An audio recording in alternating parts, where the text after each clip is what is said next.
బాహుబలి దెబ్బకి సాహో దెబ్బకి మన ప్రభాస్ దుమ్ము దులుపుతున్నాడు ఇవాళ నార్త్ ఇండియాలో. యార్ he became pan India hero. మనం గర్వించాలి ప్రభాస్ ఆ స్థాయికి వచ్చినందుకు. Salute to Prabhas. తమ్ముళ్ళు తారో, మనం ఎప్పుడు అమీర్ ఖాన్కో సల్మాన్ ఖాన్కో అమితాబ్ బచ్చన్కో ధర్మేంద్రకో క్లాప్స్ కొట్టడం కాదు, మన ప్రభాస్ को क्लैप्स तारो. आप जा रहे हो ना फिल्म देखने, तो मत जाओ. Nobody has forced you. टपा मालूम ना. कल आ गई भैया 200 रुपए टिकट क्यों लेंगे, हम इससे अच्छा खुद ही चड्डी पहन के घूम ले. क्यों लाल सिंह चड्डा देखेंगे. डेफिनेटली बॉयकॉट होना चाहिए, बाइकआउट होना चाहिए बस है. बॉलीवुड को बहिष्कार होना चाहिए, मूवी सबको बाइकआउट करना चाहिए. जितनीर सिंह 2 दिन पहले न्यूड फोटो शूट कराया, ये समाज को क्या मैसेज देना चाहता है. బ్రహ్మాస్త్ర మూవీలో రణబీర్ కపూర్ షూస్ వేసుకుని టెంపుల్లో గంట కొడితే ఆ మూవీని బైకాట్ అని సోషల్ మీడియాలో హల్చల్ చేస్తున్నారు. దీనికి కౌంటర్గా మరికొందరు మరి నిఖిల్ కూడా కార్తికేయ 2 క్లైమాక్స్లో షూస్ వేసుకుని కృష్ణుడి విగ్రహానికి పిల్లన గ్రోవి పెట్టాడు కదా, అది తప్పు కాదా అని ఇంకొందరు రివర్స్ కౌంటర్ వేస్తున్నారు. మరి నార్త్ వాళ్ళు సేమ్ మ్యాటర్లో బ్రహ్మాస్త్రని బైకాట్ అంటున్నారు, కార్తికేయని నెత్తిన పెట్టుకుంటున్నారు. ఎవరిది తప్పు? నేను కూడా మన నిఖిల్ చేసింది కరెక్టే, రణబీర్ కపూర్ చేసింది రాంగ్ అని బల్ల గుద్ది చెప్పగలను. దీనికి కంక్లూజన్ ఏంటి? బాహుబలి వల్ల బల్లాల దేవుడు ఒక్కడే బలి కాలేదండోయ్, బాలీవుడ్ కూడా బలైపోయి పాతాళానికి కుంగిపోయింది. మరి నిజంగా మన టాలీవుడ్ సినిమాలు తొక్కితే వాళ్ళు తొక్కించుకుంటున్నారా, లేక నార్త్ ఆడియన్స్ వాళ్ళే వాళ్ళ మూవీస్ని తొక్కేస్తున్నారా? బాలీవుడ్ బతుకు బస్టాండే. నార్త్ ఆడియన్స్ని ఎవరిని అడిగినా boycott Lal Singh Chaddha, boycott Aamir Khan, boycott Salman Khan, boycott Shahrukh Khan, ఫైనల్గా బైకాట్ బాలీవుడ్ అనే స్టేజ్కి వచ్చి ఆవేశంతో రగిలిపోతున్నారు. ఎందుకు ఇంతటి విప్లవం? నార్త్ హీరోసు డైరెక్టర్స్ చేసిన తప్పేంటి? పొరిగింటి పుల్లకూరకి మంచి రుచెక్కువ అంటారు కదా, నార్త్ వాళ్ళు మన సౌత్ మూవీస్ టేస్ట్కి నీరాజనం పలుకుతున్నారు. ఈ వీడియోలో బాలీవుడ్ పతనానికి గల కారణాలేంటి, టాలీవుడ్ బాలీవుడ్ కంటే ఎందుకు బెటర్, ఇంకా కొన్ని ఇంట్రెస్టింగ్ ఫ్యాక్ట్స్ని వివరంగా తెలుసుకుందాం. వీడియో స్టార్ట్ చేసే ముందు ఒక చిన్న రిక్వెస్ట్ ఫ్రెండ్స్, మన ఛానల్లోని కంటెంట్ని ఒకసారి గమనించండి. నిజంగా నా వీడియోస్ జెన్యూన్ అని మీరు ఫీల్ అయితేనే మూవీ మ్యాట్స్ని సబ్స్క్రైబ్ చేసుకుని సపోర్ట్ చేయండి. Okay, let's start our video. బాలీవుడ్లో ఎంతోమంది టాలెంటెడ్ యాక్టర్స్, టాలెంటెడ్ టెక్నీషియన్స్ ఉన్నారు. వాళ్ళ క్రియేటివిటీకి పేరు పెట్టినటువంటి అద్భుతమైన మూవీస్ని మనం చూసాం. అమీర్ ఖాన్ లగాను, 3 ఇడియట్స్, తారే జమీన్ పర్, సల్మాన్ ఖాన్ బజరంగి భాయిజాన్, ఇంకా ప్రతి ఈద్కి సల్మాన్ ఖాన్ మూవీస్ థియేటర్స్లో పడాల్సిందే, డబుల్ ఫెస్టివల్ చేసుకునేవాళ్ళు. ఇంకా షారూక్ ఖాన్ అయితే అప్పట్లో DDL నుండి 2013 చెన్నై ఎక్స్ప్రెస్ వరకు కింగ్ ఖాన్ల బాలీవుడ్ సింహాసనంపై కూర్చున్నాడు. కానీ ఓడలు బండ్లవుతాయి, బండ్లు ఓడలు అవుతాయి అనే సామెతకి పర్ఫెక్ట్ ఎగ్జాంపుల్ ఇప్పుడు మనం చూస్తున్నాం. బాలీవుడ్ బతుకు జట్కా బండి ఎక్కడానికి మెయిన్ రీజన్స్ కంటెంట్ మూవీస్ని అందించకపోవడం. వాళ్ళు తీసిన సినిమాల్లో మన ఇండియన్ కల్చర్ని అగౌరవపరచడం, ఆఫ్ స్క్రీన్లో కూడా కొన్ని ఇంటర్వ్యూస్, మీడియా ముందు నోటి దూల వల్ల కొన్ని మాటలు జరగడం, వాళ్ళ ఓవర్ కాన్ఫిడెన్స్తో కొన్ని పిచ్చి చేష్టలు చేయడం, ఒకటా రెండా ఇలా ఎన్నో మ్యాటర్స్లో వాళ్ళు దిగజారిపోయారు. ఫస్ట్ కంటెంట్ లేని మూవీస్ గురించి చూద్దాం. షారుఖ్ ఖాన్ 2013లో వచ్చిన చెన్నై ఎక్స్ప్రెస్ తర్వాత ఒక్క మూవీ హిట్ కాలేదు. ఫ్యాన్ అని, జబ్ హరి మెట్, సేజల్ అని, జీరో అని ఇలా ఎన్నో రంబోలా మూవీస్ తీసి జీరో అయిపోయాడు. నెక్స్ట్ సల్మాన్ ఖాన్ కూడా ఒకసారి కండలు చూపిస్తే ఓకే, కానీ ప్రతి సినిమాలో కండలే కనిపించాయి తప్ప కంటెంట్ కనిపించలేదు. 2016లో సుల్తాన్ తర్వాత దబాంగ్ 3 అని, రాధే అని డబ్బుల కోసం సినిమాలు తీశారు తప్పితే ఆడియన్స్కి ఒక మంచి సినిమా అందిద్దాం అని తీయలేదు. ఇక బాలీవుడ్ ఖాన్లకే ఖాన్ అమీర్ ఖాన్ 2016లో దంగల్ లాంటి మంచి మూవీ తీసి చైనాలో కూడా ఈ మూవీకి బ్రహ్మరథం పట్టి ఇండియాలోనే టాప్ హైయెస్ట్ గ్రాసింగ్ మూవీస్లో నెంబర్ 1గా ఇప్పటికీ ఈ మూవీనే ఉంది. తర్వాత బాహుబలి లాంటి బిగ్ మూవీ చేద్దామని అమితాబ్ బచ్చన్తో కలిసి థంగ్స్ ఆఫ్ హిందుస్థాన్ అనే డిజాస్టర్ చేసి చాలా గ్యాప్ తర్వాత లాల్ సింగ్ చెడ్డా చేశాడు. ఈ మూవీ కూడా అప్పుడెప్పుడో 1994లో హాలీవుడ్లో రిలీజ్ అయిన ఫారెస్ట్ గంప్ మూవీని ఇప్పుడు 2022లో ఎందుకు చేశారో ఆ ఖాన్కే తెలియాలి. ఈ మూవీని బైకాట్ చేయాలని చేసిన రచ్చ అంతా ఇంత కాదు. ప్రీవియస్గా అమీర్ ఖాన్ ఒక ఇంటర్వ్యూలో ఇండియాలో ఉండడం సేఫ్ కాదు అని నా వైఫ్ అంటోంది అని నోరు జారాడు.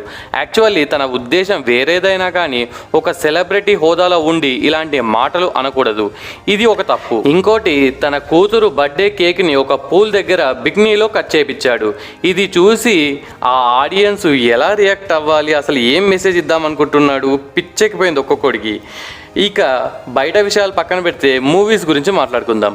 పీకే మూవీలో కంటెంట్ సూపర్, కానీ శివుడు గెటప్లో ఉన్న డ్రామా ఆర్టిస్ట్ని వెంబడించే సీను మరీ బాత్రూంలో పెట్టి మన కల్చర్ని మనమే దిగజారేటట్టు చేశాడు. సో స్క్రీన్ ముందు స్క్రీన్ వెనకాల ఇలా పిచ్చి మాటలు చేష్టలు చేసేసరికి బాలీవుడ్ ఆడియన్స్ వాళ్ళ నిరసన తెలపడానికి బాయ్కాట్ అనే ఆయుధాన్ని తీశారు. కరీనా కపూర్ కూడా మీకు నచ్చితే సినిమాలు చూడండి, నచ్చకపోతే చూడకండి అనే పొగరు పట్టిన మాటలు అంది. జనాలు ఇవన్నీ పట్టించుకోరు, లైట్ తీసుకుంటారని వాళ్ళ ఆట వాళ్ళు ఆడారు.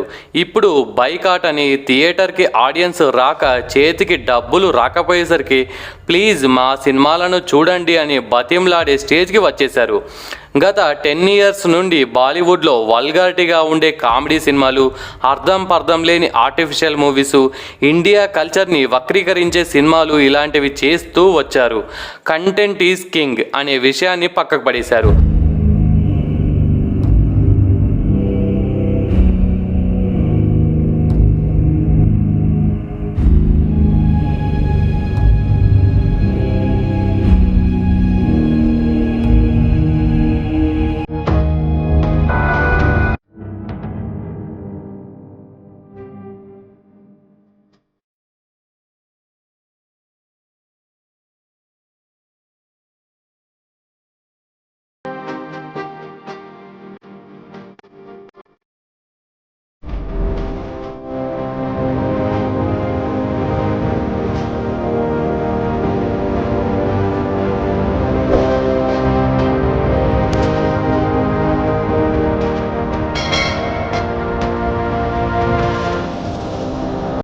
అప్పట్లో మన south movies and south heroes అంటే బాలీవుడ్ హీరోస్కి టెక్నీషియన్స్కి ఒక చులకన భావన ఉండేది.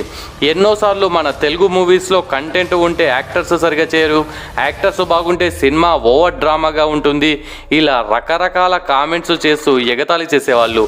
అసలు బయట కంట్రీస్లో ఇండియన్ మూవీస్ అంటే ఓన్లీ బాలీవుడ్, హిందీ మూవీస్ అని మాత్రమే తెలుసు.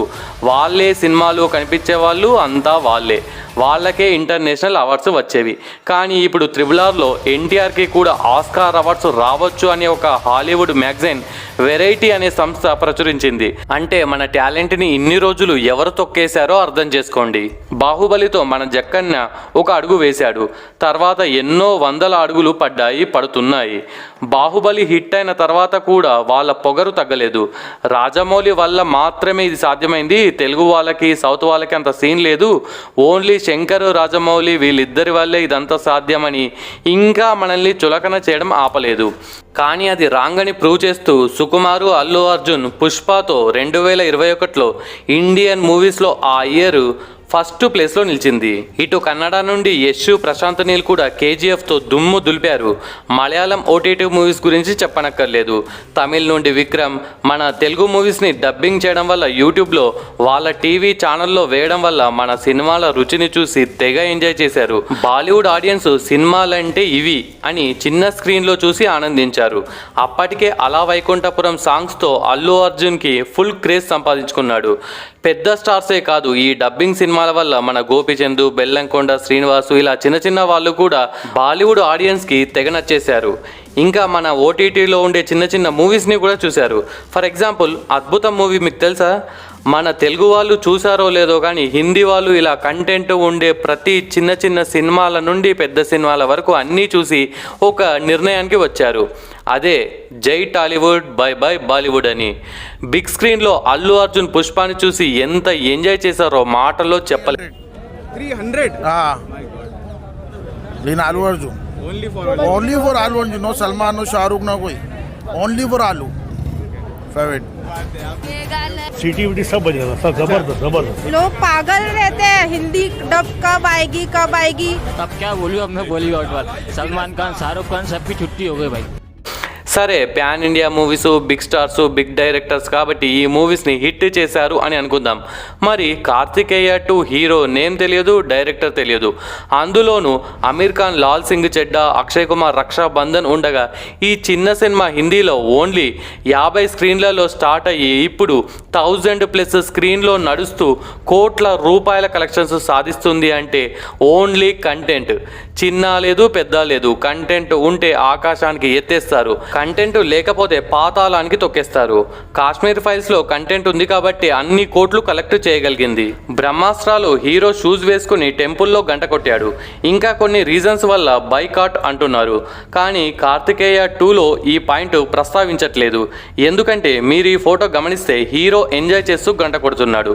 అదే మన కార్తికేయ విషయానికి వస్తే క్లైమాక్స్లో విలన్స్ దాడి చేస్తున్నారు. తనని తాను రక్షించుకోవడానికి అలాగే ఫ్రెండ్స్ని కూడా కాపాడడానికి ఆ ఉన్న కొన్ని సెకండ్స్లో ఆ పిల్లన గ్రోవిని కృష్ణుడి చేతిలో పెడితే వీళ్ళు మమ్మల్ని ఏం చెయ్యరు అని ప్రాణాల మీదికి వచ్చినప్పుడు అలా చేస్తాడు. మీరు భక్త కన్నప్ప మూవీ చూసే ఉంటారు కదా, అందులో శివలింగం కండ్ల నుండి రక్తం కారుతున్నప్పుడు కన్నప్ప తన కాలుతో శివలింగం కంటి నుండి రక్తం రాకుండా ఆపడానికి తన కాలుని లింగంపై పెడతాడు. సో దీన్ని బట్టి మీకు ఒక క్లారిటీ వచ్చింది కదా. అప్పుడప్పుడు మన కళ్ళు కూడా మనల్ని మోసం చేస్తాయి. Don't judge A book by its cover. కొన్ని మూవీ సీన్స్ని కండ్లతో కాదు మనసుతో చూడాలి. కంటెంట్ ఉండి నిజాయితీగా తీస్తే దేనినైనా యాక్సెప్ట్ చేస్తారు. సినిమాల్లో ఉండే క్యారెక్టర్కి చూసే ఆడియన్స్కి మధ్యలో కనెక్షన్ ఉండేలా మన డైరెక్టర్స్ చూసుకుంటారు కాబట్టే మన మూవీస్ని ఇంతలా ఆరాధిస్తున్నారు. ఫర్ ఎగ్జాంపుల్ బాహుబలిలో ఎన్నో యుద్ధ సన్నివేశాలు, భారీ సెట్స్లు, బలిష్టంగా ఉండే బాహుబలి ఇవన్నీ చూపించినా కానీ అమ్మకి భార్యకి రెస్పెక్ట్ ఇస్తూ స్టోరీ మొత్తం వాళ్ళ చుట్టే తిరుగుతుంది కాబట్టి అందరం కనెక్ట్ అయ్యాం. పుష్పలో కూడా అమ్మ కోసం, తన ఐడెంటిటీ కోసం ఏదైనా చేసే క్యారెక్టర్లో అల్లు అర్జున్ జీవించేశాడు కాబట్టి యాక్సెప్ట్ చేశాం. RRRలో కూడా మల్లి కోసం, మట్టి కోసం, KGFలో కూడా అమ్మకిచ్చిన మాట కోసం, కార్తికేయలో కూడా కృష్ణుడి మాయ గొప్పతనం చూపిస్తూనే ఈ దేశం కోసం, సత్యం కోసం అన్వేషణ ఉంటూనే దేవుణ్ణి పూజించడం కంటే అర్థం చేసుకోవాలనే అర్థవంతమైన సినిమాని అందించారు.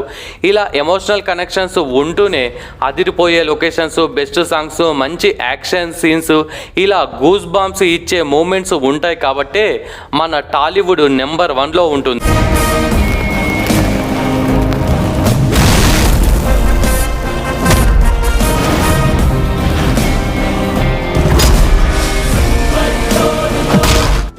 మన వాళ్ళు కేవలం కంటెంట్ ఉన్న మూవీస్ ఇస్తున్నారు కాబట్టే అప్పట్లో మాయాబజారు, ఆదిత్య 369 నుండి ఇప్పుడు అఖండ, కార్తికేయ వరకు మనం కంటెంట్ని నమ్ముకున్నాం. మన తెలుగులో కూడా ఈ మధ్య కంటెంట్ లేకుండా రొట్ట మూవీస్ని వస్తే మన వాళ్ళు కూడా ఎలా రిజెక్ట్ చేశారో చూసాం కదా. బాలీవుడ్ వాళ్ళే కాదు, మన వాళ్ళు కూడా కొందరు మారి డబ్బుల కోసం కాకుండా కంటెంట్ని నమ్మి సినిమాలు అందిస్తే ఇండియన్ సినిమా బాగుంటుంది. బింబిసారా ఇంకా హిందీలో రిలీజ్ కాలేదు, అది కూడా రిలీజ్ అయితే బ్రహ్మరథం తప్పదు. మన తెలుగు సినిమాలు ఏ సినిమాని తొక్కలేదు. వాళ్ళు ఇన్ని రోజులు మనల్ని తొక్కేసినా కానీ శత్రువులనైనా ప్రేమించే క్యారెక్టర్ మనకుంది కాబట్టే వాళ్ళ యాక్టర్స్ని మన మూవీస్లో పెట్టుకుంటున్నారు. సైరాలో అమితాబ్ బచ్చన్, RRRలో ఆలియా భట్, KGFలో సంజయ్ దత్, కార్తికేయలో అనుపమ్ ఖేర్, ఇప్పుడు గాడ్ ఫాదర్లో సల్మాన్ ఖాన్, ఇలా మన వాళ్ళు సపోర్ట్ చేస్తూనే ఉన్నారు. బాలీవుడ్లో ఈ బడా కాన్స్ వల్ల చిన్న చిన్న టాలెంట్స్ ఉన్న హీరోలు, టెక్నీషియన్స్ నలిగిపోతున్నారు.